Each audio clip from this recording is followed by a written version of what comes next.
Thank you so much. It's caricature mom. एक सुनहरी सुबह कैलाश पर्वत की चोटी पर सूरज की पहली किरणें बर्फीले पत्थरों पर नाच रही थी। शिवोम, एक छोटा सा नटखट बच्चा भोलेनाथ के ध्यानवान मुद्रा में बैठे शरीर के पास पहुंचा। उसकी आंखें चमकती त्रिशूल पर टिक गईं। अरे वाह, ये त्रिशूल तो मेरे खिलौने वाले लाइट सेवर से भी ज्यादा चमकदार है। वो उछलकर त्रिशूल की ओर बढ़ा, पर उसका हाथ पहुंचने से पहले ही भोलेनाथ की आंखें खुल गईं।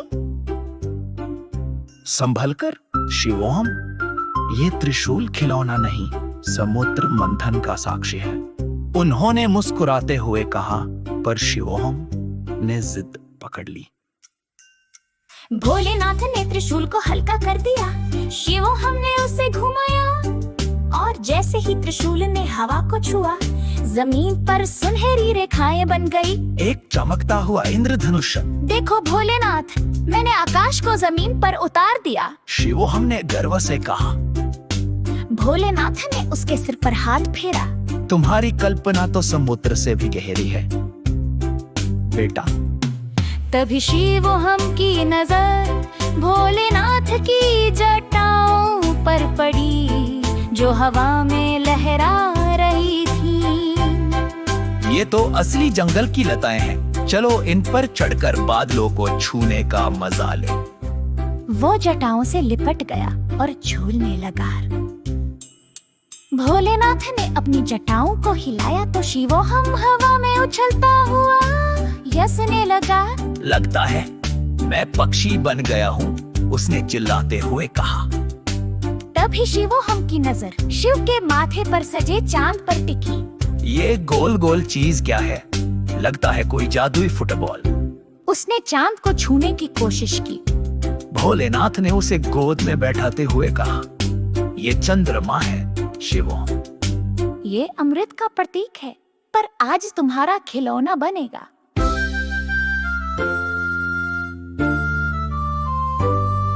शिवो हमने चांद को जमीन पर रखा और जोर से लात मारी। चांद हवा में उछला और बादलों के बीच से गुजरता हुआ आकाश के पार चला गया। गोल, मैंने तो शनि ग्रह तक मार दिया। शिवो हमने खुशी से उछलते हुए कहा, पर चांद वापस नहीं आया। भोलेनाथ ने गंभीर होते हुए कहा, चांद बिना आकाश अधूरा है। चलो उसे ढूंढने चलते हैं। नंदी बैल की पीठ पर सवार होकर वे बादलों के राज्य की ओर चले। रास्ते में उन्हें एक बादल मिला जो रोया जा रहा था। मेरा रंग गायब हो गया है, बादल ने सिसकते हुए कहा। शिवो हमने त्रिशूल से बादल को छुआ और वो फिर से सफेद हो गया। धन्यवाद छोटे जादूगर। बादल ने खुश होकर उन्हें एक इंद्रधनुषी रास्ता दिखाया। इंद्रधनुष के अंत में इंद्रधनुषालकाय बादल का महल था, जहाँ चांद फंसा हुआ था। महल के द्वार पर एक बादल देख खड़ा था। चांद तुम्हें तभी मिलेगा जब तुम मेरी पहेली सुलझाओगे। दैत्य ने गुर्राते हुए कहा। बिना पंखों के उड़ता हूँ, बिना मुंह के गाता हूँ, बताओ मैं कौन हूँ? शिवो हमने सोचते हुए कहा। तुम हवा हो। दैत्य हंसा। गलत, मैं तुम्हारा प्यारा सा चांद हूँ। और महल गायब हो गया। चांद शिवोहम के हाथ में था। भोलेनाथ ने समझाया, ये दैत्य नहीं, तुम्हारी ही परछाई थी। डर असली दुश्मन होता है। वापसी पर शिवोहम ने चांद को शिव के माथे पर वापस रख दिया। आज का सबसे बड़ा खजाना यही है कि तुमने डर को हराया। भोलेनाथ ने गर्व से कहा। थक कर शिवोहम शिव की गोद में सो गया। भोलेनाथ ने लोरी गाई। सो जाओ छोटे सूरज, सपनों में उड़ो, कल फिर खेलेंगे नया याज़ा ढूंढो।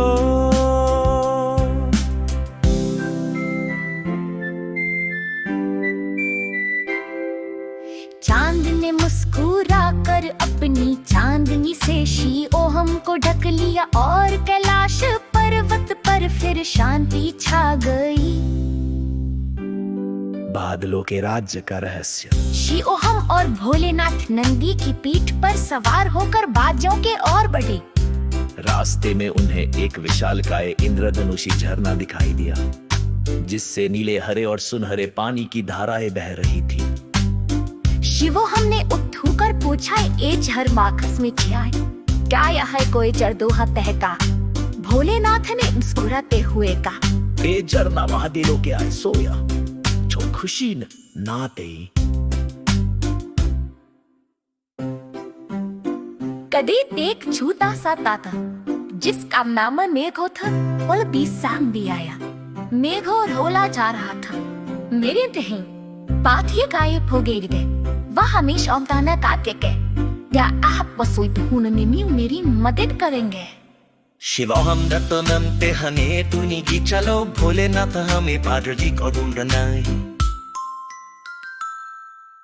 हाथ काटने के खोज। नीघू ने बताया कि वादनी को तक रहस्यमया कलादल उठा ले गया है। जुर्वाची पे सारी बाल चिरागा है। शिवोहम ने त्रिशूल उठाया और बोला, चलो इसका लेवाने मुझसे बक सिखा गए। दे ढेक विशालकाय बादल के महल में पहुंचे, जहाँ पहला बादल अंधेरा देखा तो उसके होते लाल खे, और वह गुर्राया रंबो के सरूरक दे सब कुछ काला सफेद होना चली। शिवोहम ने सहज जुगाते हुए कहा, गए खो रंगों के बिना तो दिया उदास हो जाओगे। अंधेरा ने पहरे दिन मैं ना दूं ना पानी, वो में छिपा है लिखूं पाराइस, बताओ मैं कौन हूँ। शिवोहम ने सोचते हुए कहा, तुम चांद हो, अंधेरा जलाया। गलत।